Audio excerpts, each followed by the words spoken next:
What's going on, everybody out there in YouTube land? This is another episode of Zam Sports. We got a lot we got to talk about today. Is Kevin Durant the best scorer that we've ever seen in NBA history?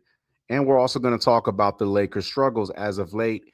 And also, are the Detroit Pistons, are they the sleeper team going into the playoffs, going into this year's playoffs? Because we know that after the All-Star break is when we actually start to pay attention to the NBA, because we know that these guys are taking it a lot more seriously because it's going into the playoffs. Let's just keep it real. They play for the playoffs, which is why I'm actually in the push for shortening the 82 game season, you know what I'm saying, to a 56 game regular season, just because I feel like it was going to bring a lot more of competition. You're going to see a lot more of the top players, you know what I'm saying, be able to play, less injury, things of that nature. But that's a whole nother, you know what I'm saying, topic. But I want to get into the NBA as far as what everybody is talking about. Now, I did post earlier, you know what I'm saying, and I want to say congratulations to Kevin Durant, who literally just moved to sixth place all time on the scoring list, as I posted earlier. He's only less than 300 away, guys, from passing Michael Jordan. And if you're an 80s baby like I am, when Michael Jordan, you know what I'm saying, got close to Kareem Abdul-Jabbar, even when Karl Malone, got close to Kareem Abdul-Jabbar, nobody thought that it would be possible to even get close to those numbers. Now we see that LeBron James is literally shattered those numbers. But you got to understand is that Kevin Durant and LeBron James have been going at each other for quite some time throughout their entire career. They're basically, Kevin Durant and LeBron, you can call it, some would say maybe Curry, but as far as the battles, as far as the top scorers in the NBA, it's always been Durant, LeBron, and at one time Melo. You know what I'm saying? Before Steph Curry came into the league. And so for Kevin Durant to still be doing the things that he's doing at the age that he's at, right? Even with the size that he is, goes to show that with the size that he has, that where he was criticized coming into the league, has gone to show that, hey, it's not about strength, it's about skill. And as you're seeing, Kevin Durant displays all types of skill. And this number one skill, guys, is that mid range. Okay. That mid range, the floater, you know what I'm saying? He's got the entire package. You understand? And it's changed the game as far as dealing with the big man in the league, because we didn't see big man coming in the league, crossing people over, step back, 35-foot 3-point shots, driving to the lane, dunking on people, blowing by the guards. I mean, he's playing point guard. He can literally play all five positions. This is a player that can play all five positions. And this is why you see now in the likes of Wemby, you see a lot of these big guys that are taking on the same thing that Kevin Durant did, right? Because the game changes, it evolves. So I'm not surprised that he moved to sixth place. I believe at the end of his career, I don't know how many years that, it depends on him. I believe that he has another good 5 years left in him. That's just me and my personal opinion, because he's definitely going to be playing in the 2028 um, Olympics. And so, we got a couple of years from now. So if you just measure it off that, we're talking about at least 2 to 3 years left of what I think is a little bit past prime. But when we're talking about the skill, are you really past your prime? Because he's still unguardable when it comes in today's NBA, even with these athletic guys, because of his size at 7 foot. They got him listed at 6'11", but he's really a 7 footer. Let's just keep it 100. 7 foot, skinny, came in the league skinny, right? When Seattle Supersonics drafted him. And shout out to the Seattle Supersonics, you know what I'm saying, who understood the talent dealing with this kid, because he should have went number one overall. If we can go back and do that draft, he definitely would have went number one overall instead of number two. So it's well deserved. He's definitely going to pass MJ. I mean, he's only less than 300 points away. And we're on the last stretch run of the season. Now, I don't see him actually passing MJ actually this season. I mean, it depends on how he plays, if he can keep it up. I mean, because this is on a 40-point performance night. So, I mean, we'll see, right? But it's very, very, very encouraging. And understand this is that, I posted this earlier too, is that, I do believe that where he's at right now has a lot to do with the series that he had in the finals against LeBron James head to head when LeBron was at his prime with the Miami Heat with the big three, where you had LeBron James, Chris Bosh, and Dwayne Wade. And some will say, well, OKC had a big three, but these guys were actually young, right? This was the year that James Harden was learning that he was actually, a star player. He didn't hit his peak yet. Okay. So it was really just KD. Yes, you had Russell Westbrook, but Russell Westbrook wasn't at that MVP type caliber. So we're talking KD against LeBron against the big three.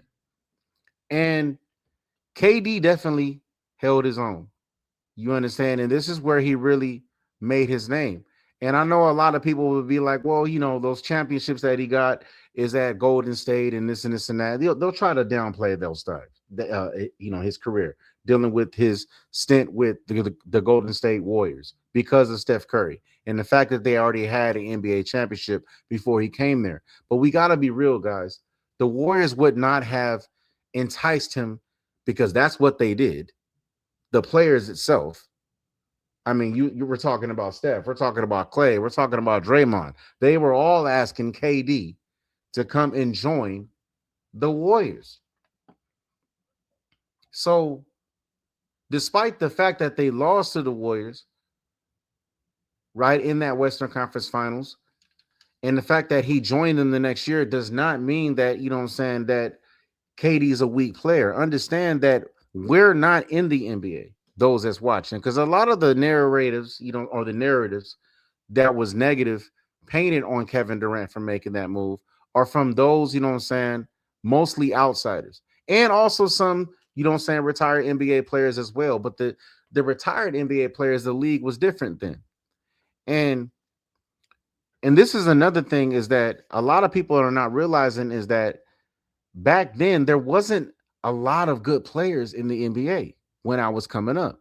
I'm just keeping it 100, right? There was not a lot of good players in the NBA when I was coming up. It was mostly, just like, hey, maybe one good player on each team. Well, now the game has evolved and almost every single team has at least two, maybe almost three guys that can get you a bucket every single night, get you about 20 to 30 every single night. So with that being said, the game has evolved. So this is why you see big threes and big twos, and you see a lot of this. It's not that it's necessarily a big three. It's just the fact that the league has evolved so much as far as skill level that it's impressive for somebody in the likes of Kevin Durant, LeBron James, to continue to keep doing the things that they're doing. Stephen Curry, even though Stephen Curry came into the league with skill, right? It's impressive to see these guys still do the things that they're doing at the age that they're at against these young bulls, because there's a lot of young dogs in this NBA. I mean, these guys are coming in head hunting, just keeping it real. And Kevin Durant still showing when it comes to age, at the end of the day, what does he go back to, guys? Fundamentals. And this is why that he's now 6th all time in the NBA in scoring. Less than 300 points behind Michael Jordan. It's going to get to the point that these guys are so skilled that if we happen to see, or if I happen to see in my lifetime another 20 years from now, I guarantee that LeBron James' record might be broke. I'm just keeping it real. The way the NBA is evolving, because the refereeing has changed as well. A lot of people say, well, it was a lot more physical. Yeah, it was a lot more physical. But is it entertaining? Let's just keep it real. Is it entertaining?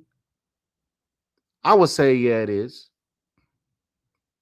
My time coming up, I would say, yeah, it is. But when we're looking at skill, though, right? We want to see skill. Okay. And this is just pure skill. Pull up right in the middle of the lane, floater, pump fake, you know what I'm saying? And look out for the Houston Rockets. That's what I'm going to say. Look out for the Houston Rockets. Let's see what type of push that they're going to make. But I want to hear what Lou Williams has to say, you know what I'm saying, on behalf of KD. Let's listen to this. The 32,000. 40-point night for Kevin Durant means now that he's a sixth player ever to reach the 32,000 point marker, and he's tied with Kobe in 30-point games. It's kind of awesome. And look, there's a pretty decent class of 35 and over dudes that are still active at the moment. So I'm wondering if you look at that list, guys. Sorry. No, excuse you. If you look at that list, is he aging the best game wise? I think his game was just always tailored for him to be able to play and have longevity like that. His size, his length, and just being able to get to his spots. Like Kevin Durant doesn't have to work hard to get a bucket, right? And because of that, he's able to play at his own pace. He's able to do things. He doesn't have to create a bunch off the dribble. Look, one dribble, I'm getting to my spot. One dribble, power to the rim. All of these are pull-ups. All of these are middies. You can't do nothing about it. You know what I mean? You're looking at a guy that's a 7 foot, that's almost, what is he, 6'11", 7 He doesn't want to be 7 feet, Lou. All right, well, he's 6'12". So we're looking at a 6'12" guy that can just get to his spot at ease. So at any age, he's going to be able to play and do that if he can only take 1 or 2 dribbles. And that's what I was saying, is that at any age with that type of skill level, right, the 1 or 2 dribble pull up, you understand? The triple threat, you know what I'm saying? Maybe come off the screen, pull up from the 3-point line, pull up from mid-range.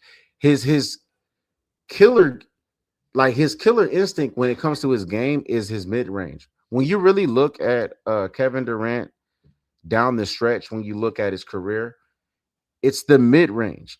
And he knows how to get to his spot in the mid-range at all times, which is why that even from my son who plays basketball, I've been telling him, like, look, you really need to focus on that mid-range because he has a very good mid-range game.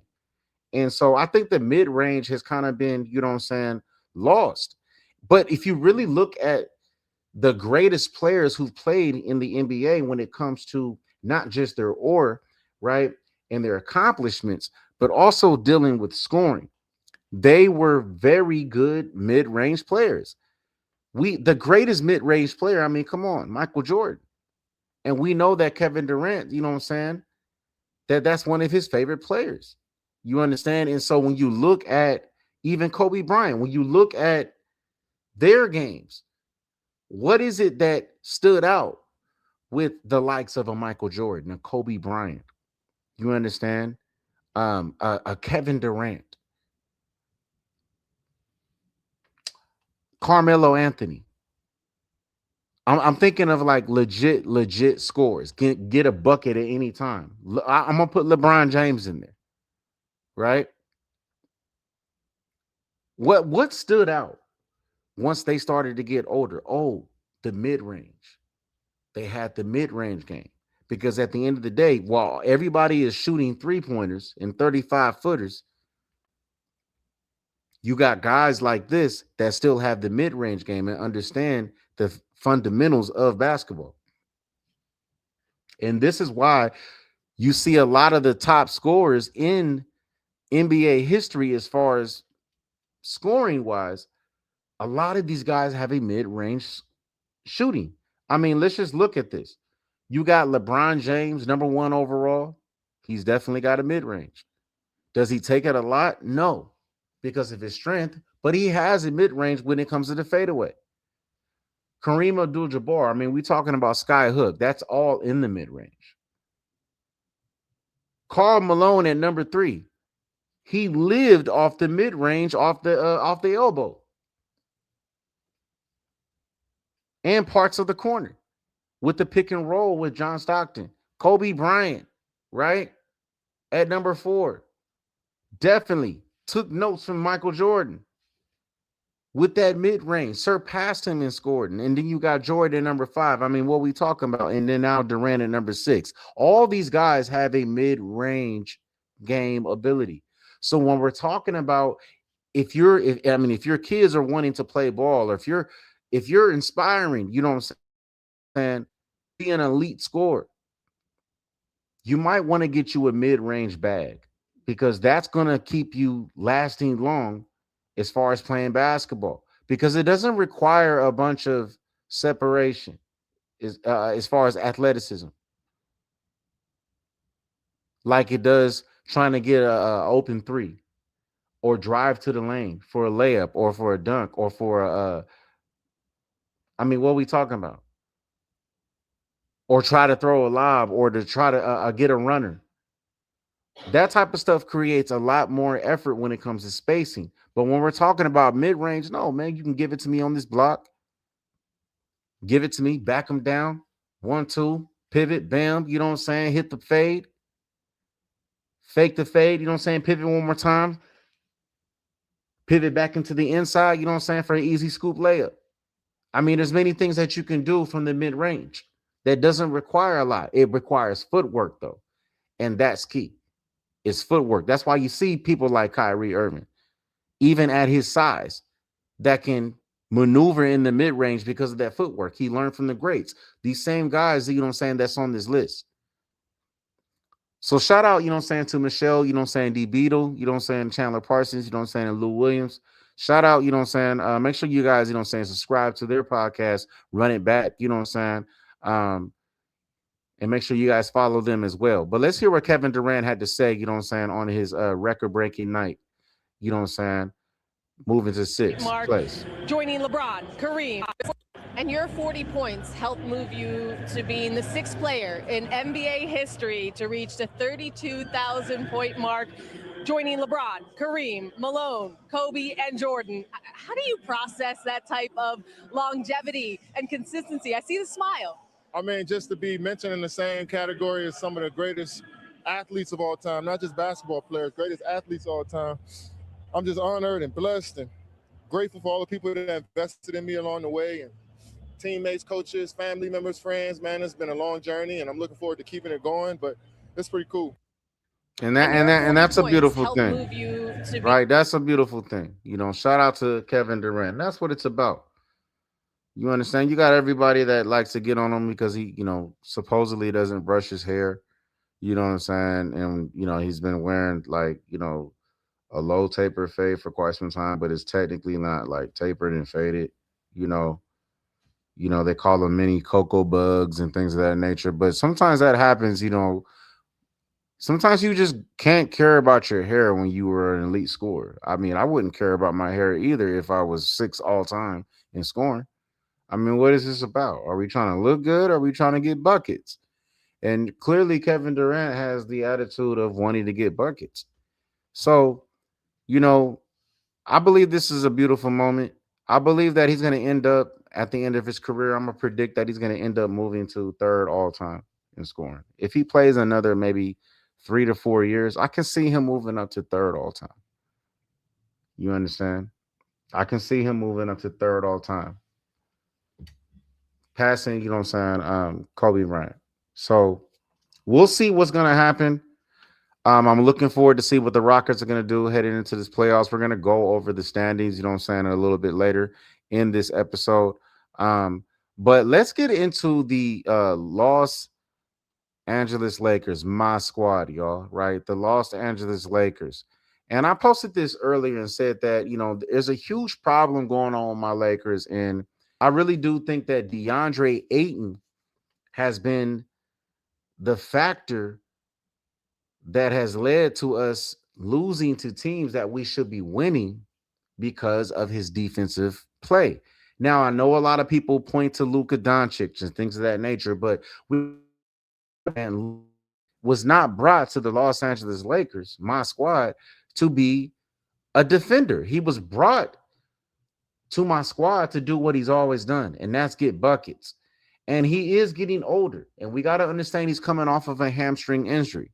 So things are not going to look the same, but we have pieces that surrounded around him, but we need DeAndre Ayton to actually want to play defense.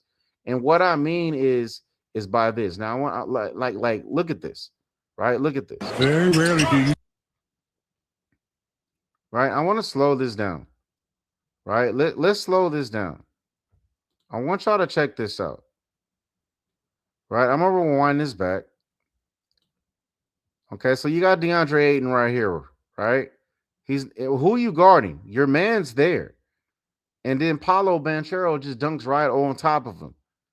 Okay, and what is the point of us paying all this money for a 7-footer and you're supposed to be the big presence in the paint and you're not even paying attention? I mean, there are two guys surrounded around the player that you're trying to pay attention to as if he needs to be guarded. You got Marcus Smart here and Austin Reeves. They got, I think that's Wendell Carter. I think they got him. And he's not even paying attention to his man. It's a lot of plays like this that's happened, guys, throughout the entire year. Little plays like that.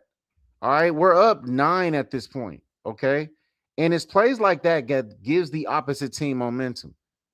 And a lot of people like to blame things on Luka Doncic and things of that nature, guys, but we got to be real here. All right, it's a team effort. All right, and Doncic is here to score. I'm just keeping it 100. This type of stuff cannot happen, and it's been happening, okay? To the point that LeBron James is our best defender on the team. He's 41. What do you expect him to do? I mean, he's 41. What do you expect LeBron to do? Right? And then Ayton would do stuff like this, okay? This is all that Ayton does. He doesn't want to play defense, but what he likes to do is catch lobs. Well, lobs is not going to win us championships. Lobs is not going to have us out rebounding the opposite team, you know what I'm saying, in the paint. Lobs is not going to get us extra possessions, which is what we I mean, look at this. I mean, this is beautiful by LeBron James. You understand? Still at 41, still got it, man. I mean, what are we talking about? So in order for the Lakers to actually make a push going into this playoffs, they're going to have to turn up the defensive intensity. Excuse me. And I don't really see that happening anytime soon at all whatsoever. Now, I want to go into let's go into the Pistons real quick, y'all. Right? Because I do feel that Cade Cunningham might be the best point guard in the NBA right now. And here's why. I felt that he was the best point guard in the NBA last year, but everybody was talking about SGA because of the success of the Oklahoma City Thunder. But I felt that what Detroit did last year by even going to the playoffs and how Cade played in the playoffs was more impressive than OKC even winning the championship. Because I'm not surprised that OKC won the championship last year due to the fact that how the team was constructed. It was built from the ground up through the draft. And sports is about developing players. I say this all the time on this channel. And I said it years ago when K got drafted. I said if he develops a outside range from 3-point land, it's over with. And it's going to make it easier for the pieces that are surrounded around Cade to thrive because Cade is a natural point guard. I do believe that he's in my opinion, he's the tallest true point guard that we have in the league. Most of the true point guards that we have in the league are around like 6'4" and under.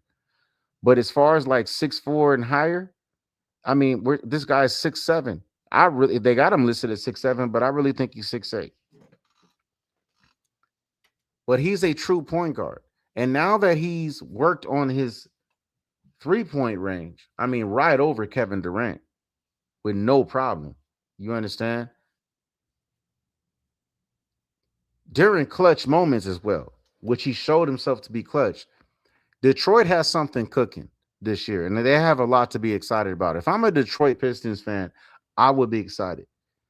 I wouldn't have been excited last year, but they clearly made a huge step going into this season. They made a huge step, you know what I'm saying, throughout the season, and they're looking to make even more of a huger step going into the playoffs because I don't see anybody in the East competing with them. They just came off of a huge victory against OKC. I understand that SGA is not there, but still, OKC has some dogs. This is why they won the championship because they have others that can just literally just come in and play the role. Plus, they just made a trade and got Jared McCain, who's a decent player, despite the fact this guy loves to wear, you know what I'm saying, fingernail polish. That's crazy work, right? But I'm looking for Cade, you know what I'm saying, to make even more of a bigger push, at least lead the Pistons to the finals. I got the Pistons going to the finals against the Spurs. I believe the Spurs, due to the fact that they've had OKC's number throughout this entire year, if healthy and everything stays straight, I got the Spurs going to the finals and being a rematch of the Detroit, you know what I'm saying, Pistons versus the Spurs. You heard it here first in Zam Sports. But also, even with, you know what I'm saying, the Detroit Pistons, you also got that dog in Cade in those Thompson twins, right? In Asor Thompson specifically. I mean, what are we talking about? We know Amen's a monster over there with Houston, but I mean, he's got a twin brother and his name's Asor. I mean, look at the defensive intensity. I mean, that type of stuff right there, you know what I'm saying? And then quick, straight to the layup, straight to the lane. I mean, the speed, the strength. Shout out to Oakland, California. He's from my hometown. Both the twins. And I knew that they were going to be, I knew that they were being slept on in the draft when they came in. I would have, if we can go back to that draft, they probably would have been drafted higher.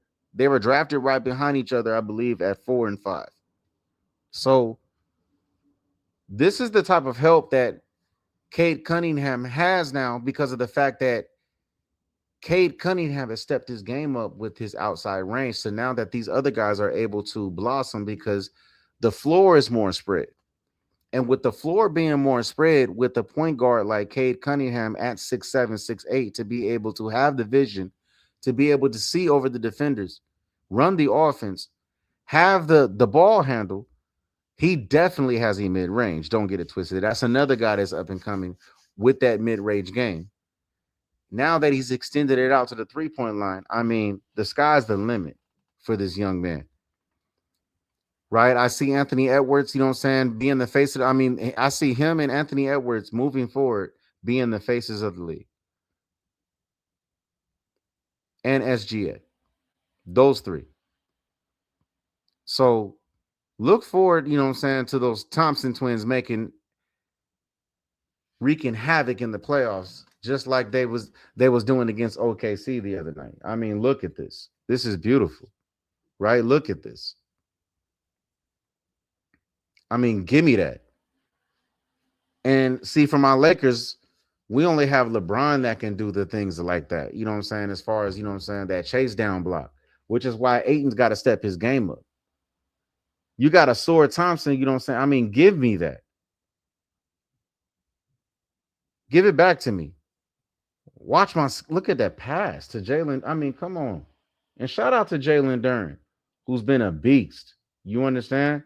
And this is why I feel like Cade finally has his second option. I posted this earlier too as well. Right? This is why I say, hey, they're going to make the finals out the East because of Cade Cunningham, Jalen Duren, and Asor Thompson. Those three right there.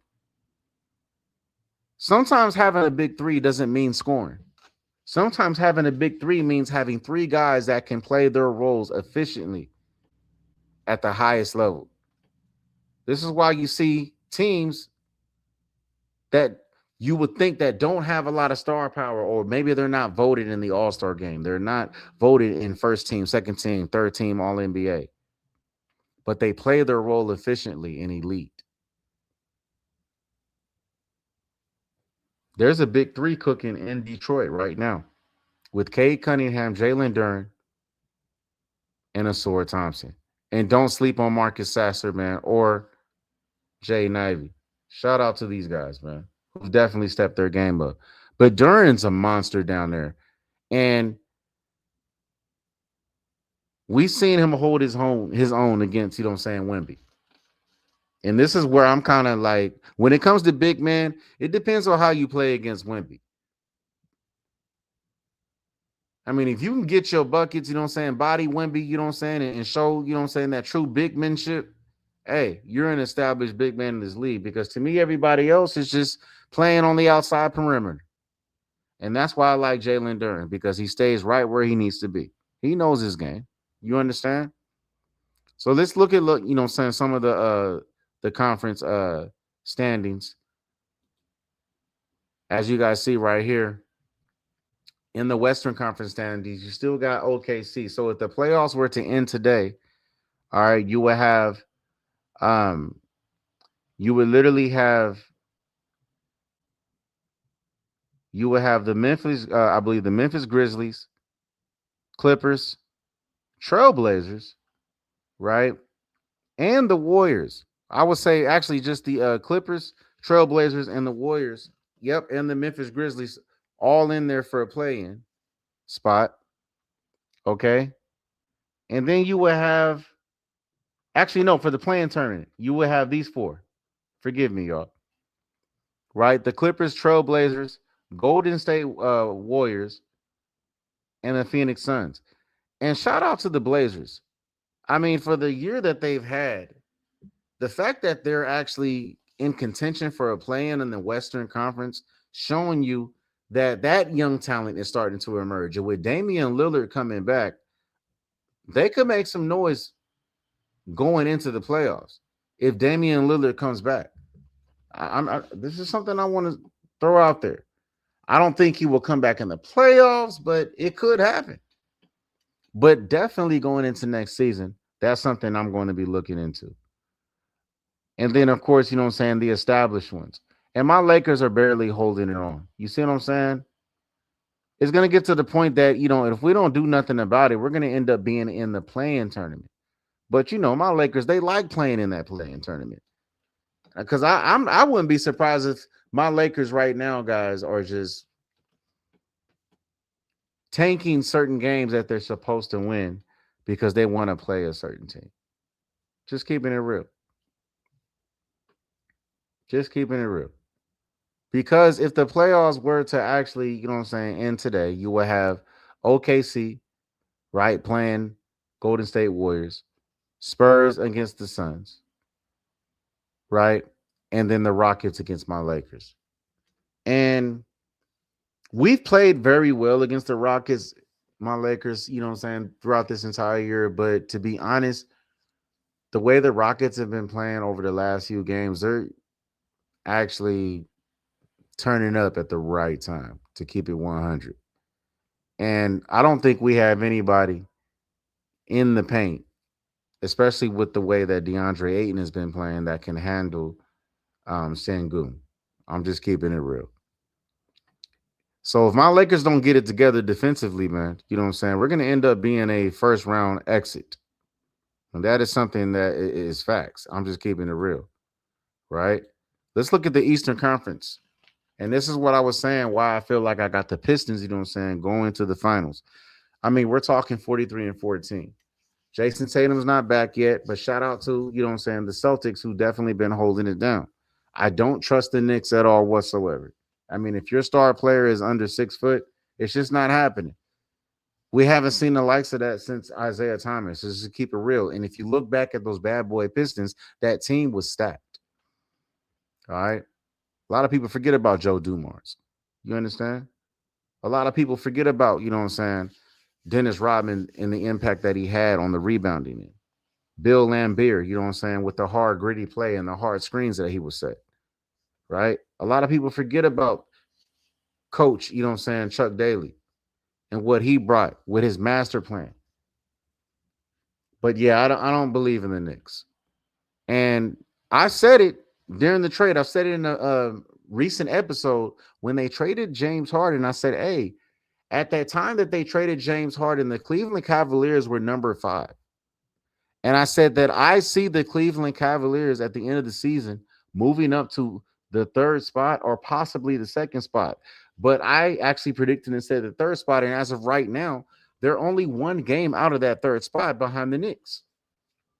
And the chemistry between James Harden and Donovan Mitchell is definitely clicking. And it's brought a spark to Evan Mobley. It's brought a spark, to everybody else. Jared Allen. And these guys, them boys are playing hard down there in Cleveland.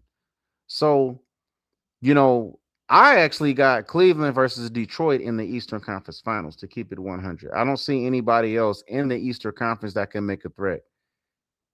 You know, the team that I'm going to be rooting for the most in the Eastern Conference is the Charlotte Hornets because I am a LaMelo Ball fan. And I like what they've been doing. But they're going to have to continue to stay hot because right now we're at the stretch run. All these guys are going to be playing 100% that are in the play-in tournament bracket. You understand? So, hey, man, we'll see. But there's a lot of exciting stuff, you know what I'm saying, going on in the NBA. And as you guys see, look, San Antonio, look, they won their 11 straight. All right. You got a lot of guys that's just on a hot streak right now. Okay. So this is another episode of Zam Sports. Make sure you guys hit that like, share, and subscribe. Let me know how you guys feel in the comments, you know what I'm saying, about the matters that we talked about. Appreciate y'all. Until then, gone.